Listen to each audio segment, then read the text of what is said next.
How's it going everyone? My name is Jackson and thank you for switching to Jackson. This year is absolutely stacked with AAA kart races.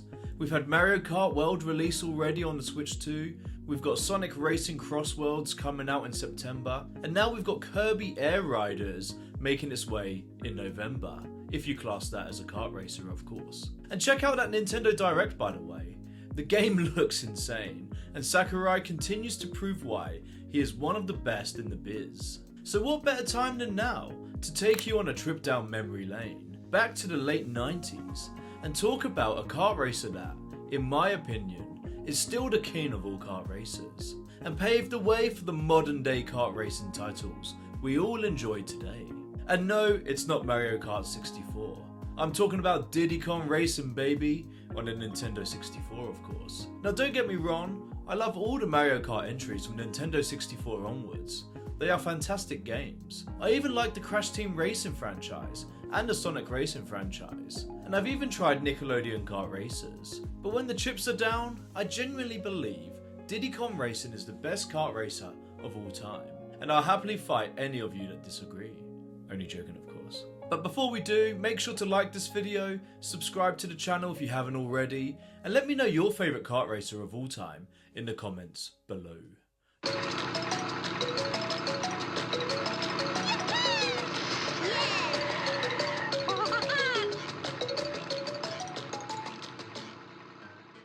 Released in 1997, Diddy Kong Racing was Rare's answer to the kart racing craze that Nintendo themselves had started way back when with Super Mario Kart on the SNES.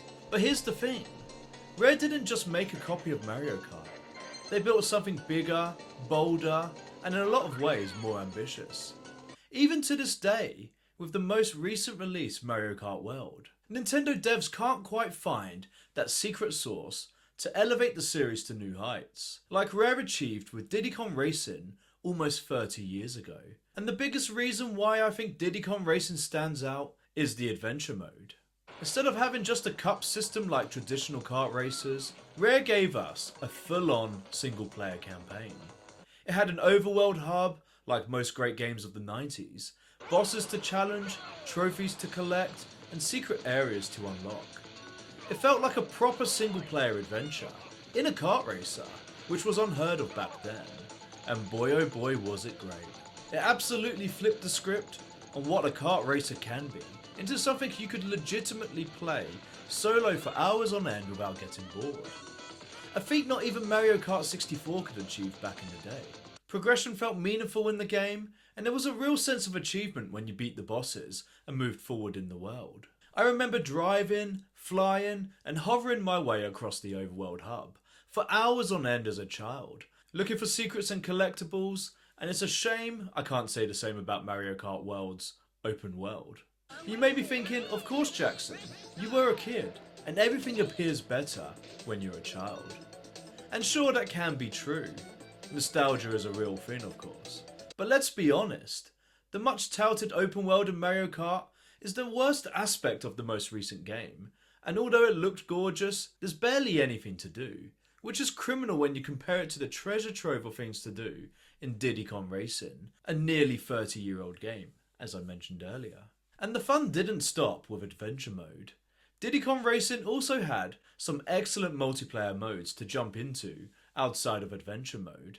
The usuals are here, like competitive racing between 2 and 4 players locally, to unique battle modes including my personal favourite, Egg Hunt. Where shock horror you collect eggs and have to bring them back to your nest and defend them from other players. Honestly, it was pretty insane defending your bloody nest whilst also trying to steal other eggs from theirs, with the winner being the person who has the most eggs at the end. Another thing Diddy Kong Racing nailed was variety. Instead of just karts, you had 3 different vehicle types: go-karts, hovercrafts and planes. Each one felt unique and added completely different gameplay dynamics. Racing on land, skimming over water, or flying through the skies, it gave every track so much replayability and made exploring the hub world for secrets and collectibles exhilarating. Compare that to Mario Kart 64 at the time, which was just karts on tracks. And don't get me wrong, there's nothing wrong with that, but Diddy Kong Racing made Mario Kart feel limited by comparison. Interestingly, almost every kart racer now incorporates the land, sea, air vehicle mechanics in their own games, to the point it's the norm for the genre, and you can thank your boy Diddy Kong for that. In fact, Diddy Kong Racing was so ahead of its time back in the 90s, just like almost every game Rare made. And of course, like any other Rare game, Diddy Kong Racing had that quirky charm that we all loved. The music, the colourful environments, the talking bosses like Wizpig. It just oozed personality, and it's sorely missed in a world where Microsoft owns Rare.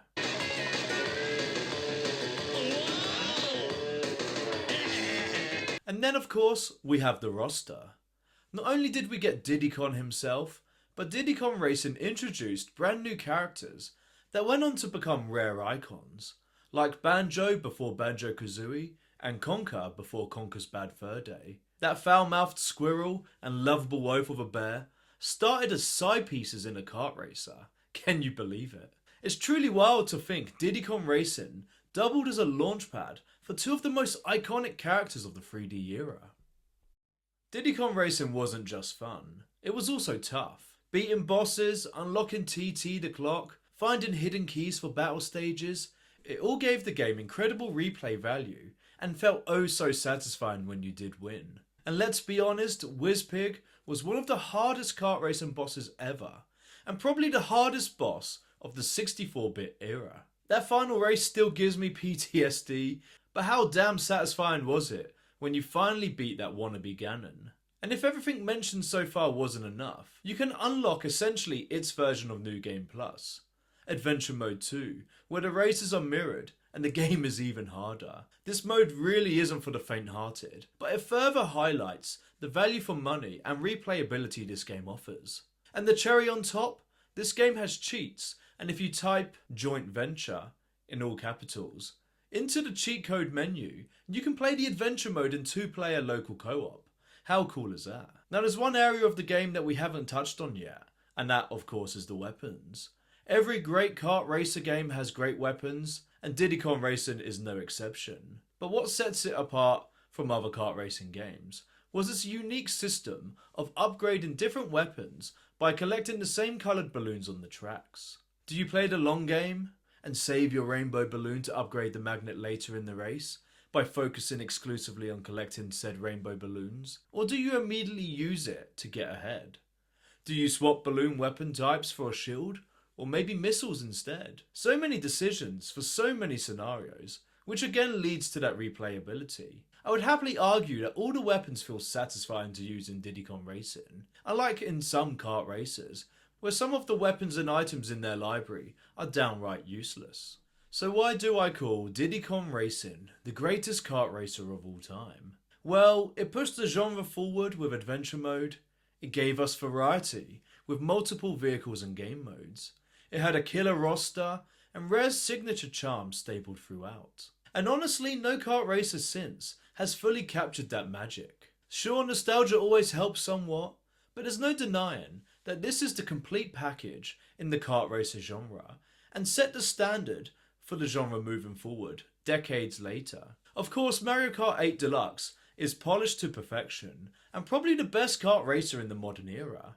But Diddy Kong Racing is the one that had the most ambition. It dared to do more, and in my opinion, it delivered in every sense of the word, and remains the gold standard of what a kart racer should be, decades later.